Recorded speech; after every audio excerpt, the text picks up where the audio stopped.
We are just 2 days out from the first presidential debate. One progressive congressman says he knows how to get President Biden to win the race. California Democratic Representative Khanna has been in Congress since 2017, but his political CV is anything but conventional. Khanna is a former Obama administration official. He was a tech attorney. Now he represents Silicon Valley. He frequently works across the aisle with Congress members ranging from AOC to Matt Gaetz. As a profile of Khanna in Slate describes, he's, quote, everywhere, talking about any topic in just about any region. He talks about immigration, inflation, AI, TikTok, student debt, Trump, China, and so on. He can be seen partnering with HBCUs or outside the Washington Post headquarters, standing with striking staffers. More than once, Representative Khanna has also been floated as a 2028 presidential candidate, though he's denied those claims. Still, News Nation anchor Chris Cuomo called him the, quote, now and future leader of the Democratic Party. Khanna joins us now. Thank you for coming on. Thank you. Well, quite an introduction. Appreciate it. Well deserved. So I really want to get into what I'm sure struck most of our viewers. What's the plan for a Biden 2024 victory? It's the economy. The president needs to go across the country and talk about what he's done for working class and middle class families in bringing back manufacturing, in fighting for higher wages, in providing funding for primary schools, and has to articulate what he's going to do in a second term, which is more manufacturing jobs, a $17 minimum wage, universal child care, and that Trump is going to provide tax cuts to the very, very wealthy. A recent ABC News poll found that more Americans trust Trump on the economy and inflation than President Biden.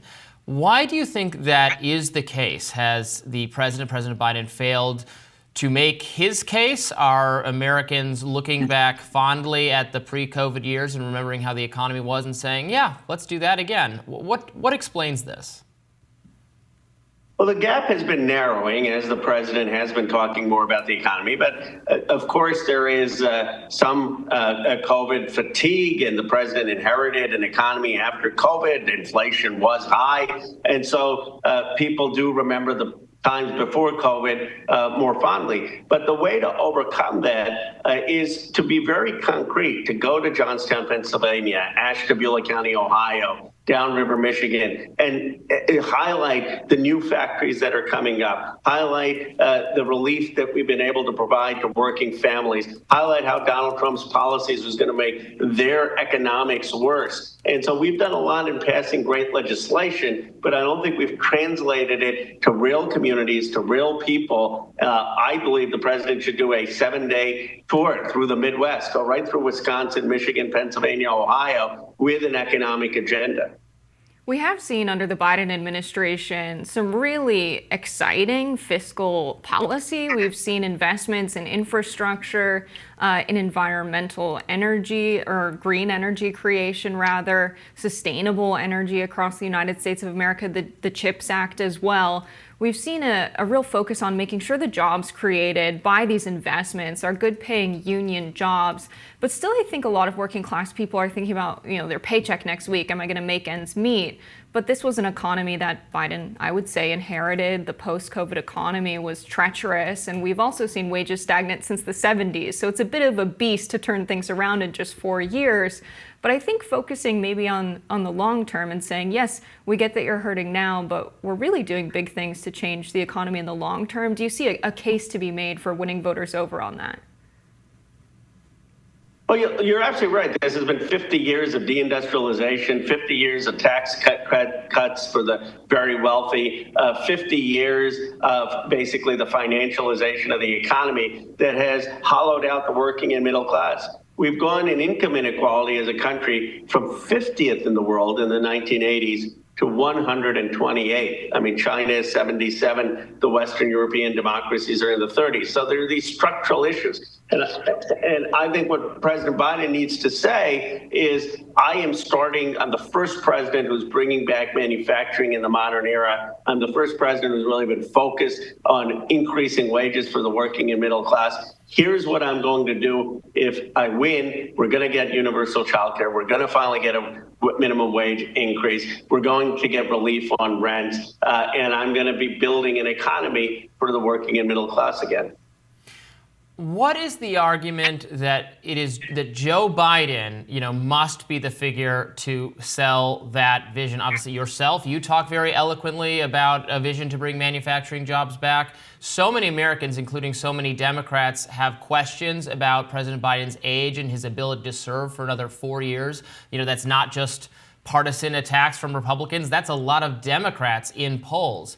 And yet there was no real a primary, certainly no debate process on the Democratic side to decide, who the candidate would be. Again, it was a coronation, frankly, despite these concerns that people have. So is there some reason that it must be Joe Biden? The rallying behind Joe Biden must take place. What do you think about any ideas to swap him out at a convention? Well, it's not going to happen. I mean, the reason Joe Biden won had nothing to do with the coronation. It just had to do with the fact that he was popular among Democratic primary voters, and none of the ambitious Democratic politicians in our party thought he could be beat. You can always count on the ambition of American politicians. There's no way that governors and senators were going to defer to him if they thought his numbers were bad. But his numbers were stratospheric among Democratic primary voters because of his record, because of the Inflation Reduction Act, because of infrastructure, because of the CHIPS Act, because of the American Rescue Plan, because of low unemployment. Now, I think he has to be honest about his age and say, I understand people's concerns. Here is why I still have a future forward-looking agenda. Here's what I've delivered. Here's what I plan to deliver. And on foreign policy, in a complicated, dangerous world with Putin, Xi Jinping, this is why I believe my experience is right for the moment. Now, we hear all the time these days, democracy is in peril, it's at stake this election cycle. It's on a lot of people's minds. What is a government truly buying for the people? What kind of a democracy do we want to have in this country? This is something that I know is dear to you. I really want more people to know what got you interested in having, a career as a representative in Congress. Well, my inspiration came from my grandfather. I was born in Philadelphia in 1976, our bicentenary. My parents are immigrants from India, and my grandfather, Amarnath Vidyalankar, was part of India's freedom movement. He spent 4 years in jail alongside Gandhi in the 1940s, fighting against colonialism. And that inspired me to believe that politics is a noble calling, that you can change the destiny of people, that you can actually pursue the ends of justice. And that's really what influenced an interest in public life. You talk about bringing back manufacturing jobs, creating new factories here. Obviously, the CHIPS Act and other initiatives by the Biden administration have been aimed at doing that. How would you, help me overcome my skepticism that a lot of government spending, billions of dollars on corporations here, lobbied, this was lobbied for by corporations here to build these things. But without, reforms to our regulatory environment, our labor environment, it's still going to be too costly, even with the government subsidies. I mean, that's what it is, the corporate welfare. It's still too expensive to bring these jobs here relative to having them in East Asia and other parts of the globe.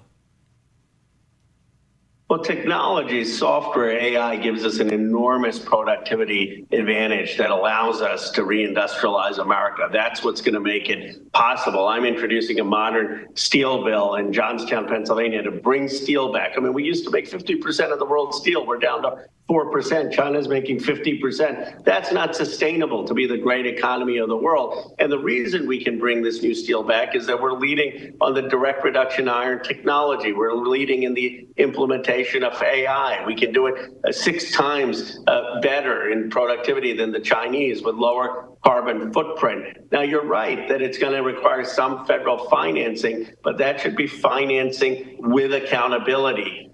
There should be conditionality to the federal funds. That's how we built America, from Hamilton to Lincoln to FDR. It was always federal financing with the private sector, with labor, with technology. That's the secret formula in America. I really appreciate your perspective as a representative who sees your work as work that can change people's lives. It's something we don't get a lot in this country. A lot of people do the job you do to enrich themselves, unfortunately, but people like you get to make good policy, and in a partnership with Bernie Sanders, you've put forth a plan to cancel medical debt. Can you speak to how that would work and why we can just cancel it? Well, this is common sense. I mean, no one should have to be in medical debt when they get basic care. I mean, if you break your arm or you unfortunately have some health scare, you go to the hospital, you get a $30,000, $40,000 bill, and many people go into debt. There's $220 billion of debt in this country. Here's the irony. It's worth pennies to the dollar. People aren't paying this back, but it's destroying their credit. It's making it impossible often for them to get loans, to get a car, to get a house, to start a small business. So what we're saying is let's end this debt. Let's have the hospitals write it off. Let's not have debt collectors. Have a one-time grant for the hospitals that do the right thing. And going forward, let's not have interest accumulate on the debt or debt collectors, so that you're not hurting Americans' freedom to live their lives simply because they got health care or medical care. Representative Khanna, thank you so much for joining us today. We appreciate it. Really appreciate it. More Rising right after this.